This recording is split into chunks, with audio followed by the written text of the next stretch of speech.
उषा के 2 बेटे थे, ऋषभ और सुनील। ऋषभ उसका सौतेला बेटा था। उषा हमेशा ही अपने सगे बेटे सुनील को ज्यादा प्यार करती थी।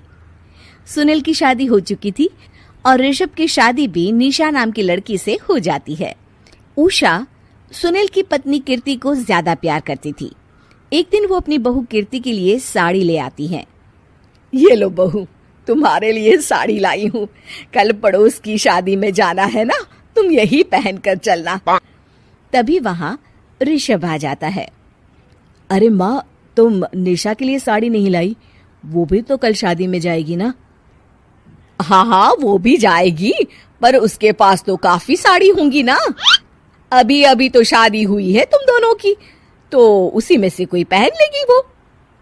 ऋषभ ये सुनकर उदास हो जाता है। तब निशा कहती है, आप उदास क्यों होते हो जी? सही तो कह रही हैं मम्मी जी। मेरे पास तो बहुत साड़ियां हैं और सारी की सारी नई हैं। मैं उन्हीं में से कोई पहन लूंगी। वो बात नहीं है निशा। माँ मेरे साथ तो सौतेला व्यवहार करती ही थी, पर मुझे लगता था कि मेरी पत्नी के साथ वो ऐसा कभी नहीं करेंगी, पर आज उन्होंने तुम्हारे साथ भी वैसा ही व्यवहार किया। ऋषभ उदास होकर अपने कमरे में चला जाता है। ऋषभ को उदास देखकर निशा को अपनी सास पर बहुत गुस्सा आता है। एक दिन उषा सुनील को कुछ पैसे दे रही होती है। ले बेटा सुनील, ये कुछ पैसे रख ले और बहू को कहीं घुमा लिया। जी मम्मी जी। सुनील वहां से चला जाता है। मम्मी जी, आपने इन्हें तो कभी पैसे नहीं दिए। ऐसा सौतेला व्यवहार आप क्यों करती हैं? बहू, ये किस तरह से बात कर रही हो तुम अपनी सास से? कोई ऐसे सवाल करता है कि अपनी सासू से? सास, अरे जिस दिन से मैं इस घर में आई हूँ ना, आपने तो मुझे अपनी बहू माना ही नहीं। हमेशा कीर्ति भाभी के लिए ही सब कुछ लाती हैं। मुझे तो आज तक आपने कुछ दिया ही नहीं। क्या मैं जानती नहीं कि आप ऐसा क्यों करती हैं? देख निशा, तू अपना काम कर समझी। मेरे से बहस करने की कोई जरूरत नहीं है। तभी वहां ऋषभ आ जाता है। निशा, माँ से ऐसे बात नहीं करते। तुम जाओ अपने कमरे में। हाँ, जा रही हूँ। मुझे भी इनसे बात करने का कोई शौक नहीं है। निशा अपने कमरे में चली जाती है और ऋषभ भी वहां आ जाता है। निशा, तुमने माँ से क्यों झगड़ा किया? क्योंकि आप तो कुछ कहते ही नहीं, बस चुपचाप सहते रहते हैं। किसी को तो आवाज उठानी होगी ना। कोई बात नहीं निशा, तुम गुस्सा मत करो, शांत हो जाओ। निशा रसोई में खाना बना रही होती है। तभी वहां कीर्ति आ जाती है। निशा, तुम मार्केट से ये सामान ले आओ। मैं क्यों जाऊं?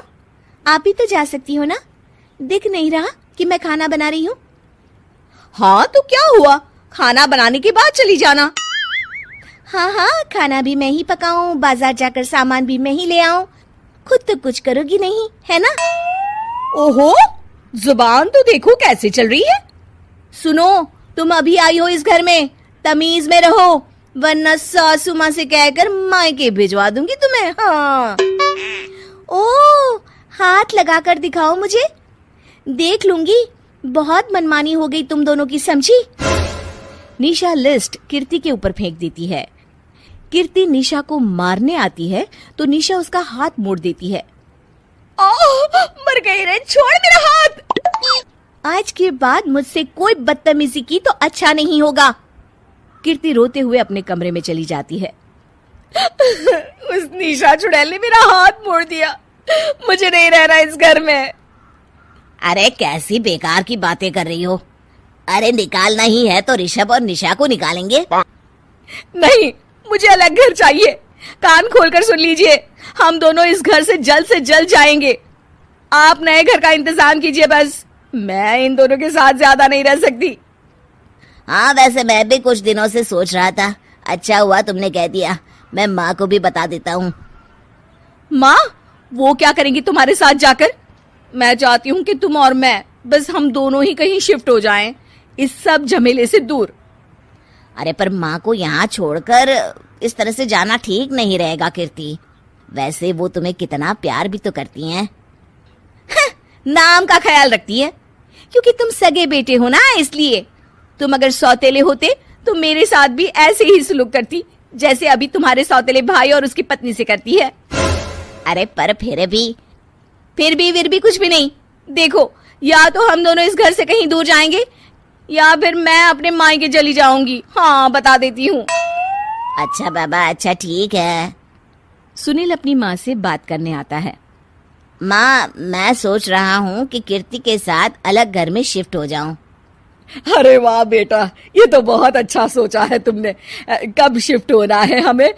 मैं भी पैकिंग कर लेती हूँ। अब नहीं माँ, मैं और कीर्ति ही जाएंगे बस। आप तो यहीं रहो, ये पुश्तैनी घर भी है ना आपका। अरे बेटा, तू तो मेरा सगा बेटा है, तू ही मेरे साथ ऐसा कर रहा है, मुझे अपने साथ ले जा बेटा। तभी वहां कीर्ति आ जाती है। अरे माँ, आपको पता भी है कि किराए के घर में कितना खर्चा होता है, और अगर आपको भी लेकर गए तो और खर्चा होगा। आप तो बस यहीं रहो इसी घर में। कोई बात नहीं सुनील, तुम लोग चले जाओ, माँ यहीं रहेंगी हमारे साथ। हम माँ का ख्याल रखेंगे, तुम लोग अपनी गृहस्थी संभालो। निशा को ये देखकर बहुत खुशी होती है। वो मन ही मन सोचती है, अब आया ना ऊंट पहाड़ के नीचे। अब मम्मी जी को पता चलेगा, बड़ा सगा और सौतेला करती रहती थी। सगा बेटा तो जा रहा है छोड़कर, अब आएगी इन्हें अकल, और नहीं आई तो मैं ला कर रहूंगी। निशा अपनी सास को कैसे अपने सौतेले बेटे से मिलाएगी, जानने के लिए देखिए सौतेली माँ पार्ट 2।